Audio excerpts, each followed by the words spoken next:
Hey guys, Rick here from R&R Products and Supplies. Just here to do a little quick video about tie rods, sleeves, and just a bit of a general summary about it with your setup as well. So obviously, if you've got an IFS vehicle, most people have heard of or seen or been part of it themselves of bending or breaking a tie rod, generally down this end here near the thread. That's usually where it happens. Has been known to happen in other places, but yeah, we've all sort of heard something about it. And so obviously we've got sleeves available. They've always been available.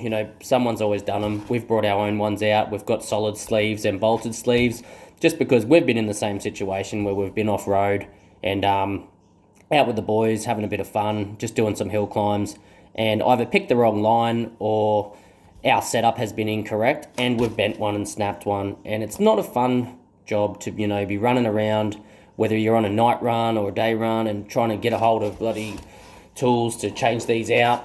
Even just lying in the mud and stuff, changing them out. It's just something that you don't really want to be doing if it can be avoided. So first thing I would suggest is just check your setup first, guys. If you're going through these tie rods or rack ends, whatever you want to call them, if you're going through them and you're doing damage nearly every time you're going out, check your setup. Most likely your droop stops are probably bent and you've got too much droop going down, and you got a lot of pressure on these at full droop. So most likely that's probably the cause, but there's lots of other factors. So I suggest doing a bit of look into your setup before you go out, and make sure everything's in working order and at the right angles.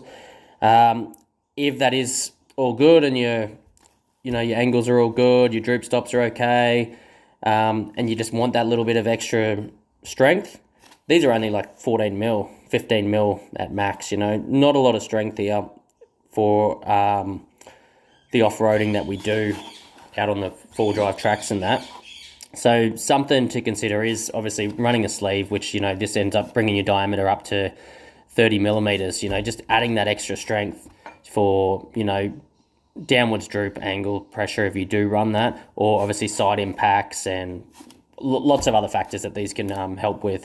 But there's two different styles that we've got, and then just two different things to consider. With the solid sleeves, and we run them over the weak spot, you do cover up your adjustment point. So one thing to consider there is obviously it makes it a bit more difficult to do your sweeping of your tyres when you're doing your adjustments for your wheel alignments. So that's one thing to consider, but it is a solid sleeve. Once it's on there, it's set and forget. You lock everything up and then you just grab onto the high end of the shaft, when you're making your adjustments, but you don't have that hex there. The other thing to consider is these will suit a larger range of tie rods, because we have found them to range from 14 millimeters right up to 16 millimeters. So our max size is 16. So if you're running a 16 millimeter, if you measure it at 16 millimeters, these won't fit. 15.5, 15.7, you'd probably get away with it if it's straight and you haven't bent it. But 16 millimeters, these will not fit onto unless you ream that out. Maybe 17 mil, give yourself a bit of clearance. But yeah, these will fit most of them. Most of the ones we've run across one that was claimed to be 16. So so just generally that'll suit the most variety of them. Our bolted sleeves are to suit 15 millimeter, so anywhere between 14 and 15 millimeter. Anything over 15.3, you're probably not going to get them on because they do clamp down. So there's a section on the end machined down to suit the thread. M14 is down here, so it doesn't damage the thread. So the bottom will actually sit on, and then you'll come put your top on the other side. And the positives of this one is that you can put it on and take it off as many times as you want. So when you're out on the tracks, you're going for a wheel, and it takes a couple of minutes, all the bolts and fasteners come with it. Whack them in each side, nip them up, tighten them up, and then clamp it down, and that's it. You added your extra strength when you're off-road when you need it. Take it off when you finish full driving, whack them in the car. So it doesn't affect when you're going for your wheel alignments and stuff, because you can still get to everything. You just add in the strength when you need it off-road. But again, these are limited to the size. So something to consider there. Obviously, these will probably provide a lot, well, not probably, they do provide a lot more strength. We've put these in the press on the tie rod, and we've had them up, as high as 10 ton, and nothing snapped. That's 10 ton of pressure on it. Nothing snapped at all. So obviously it was bending. It's starting to bend around 6 to 7 ton, started to bend. And then when it was at 6 ton, we relieved the pressure. It actually came back straight, which was pretty cool. These ones here, the bolted sleeves, they generally handle just under 6 ton, 5.7 ton, I think it was.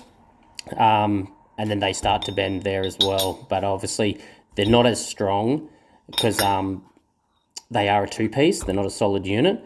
But 6 ton, that's hectic. What sort of forces are you putting on your car to bend that? If you're still bending stuff with these sleeves on here, then obviously it's a very unforeseen circumstance, or you're really using your four-wheel drive off-road. And there's nothing wrong with that, guys, but just remember, these aren't to make your car indestructible, because you're just going to break something else.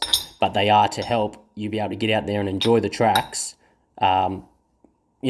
without breaking shit, without having to get down on your back and change stuff in the mud. There's nothing worse than that, hey, honestly. Like, you go out with the guys and think, we'll go for a bit of a wheel, flick some mud around and whatnot, and the next minute you spend the next couple of hours, mucking around under cars, doing repairs and stuff because, for whatever reason, you've broken one or whatever. So for that little bit of added security, that's why these are available, and that's why they're a really good seller, is because, people are sick of being in that spot, breaking these and doing that. So, yeah, I just thought I'd come out here anyway and do that bit of a video, just help you. So if you are looking to make a decision on what style to run, it does come down to what tie rod you've got, what diameter it is, and whether you want to take them on and off when you go out full driving, take the 6 minutes aside or whatever it is to put them on. You might even be quicker at it, you might be expert spinning bolts.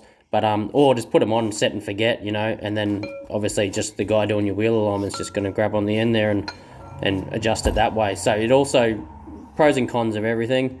You got any questions about your setup, feel free to send us a message. We'll go through as much as we can to sort of help you with setting your rig up right and enjoying the tracks.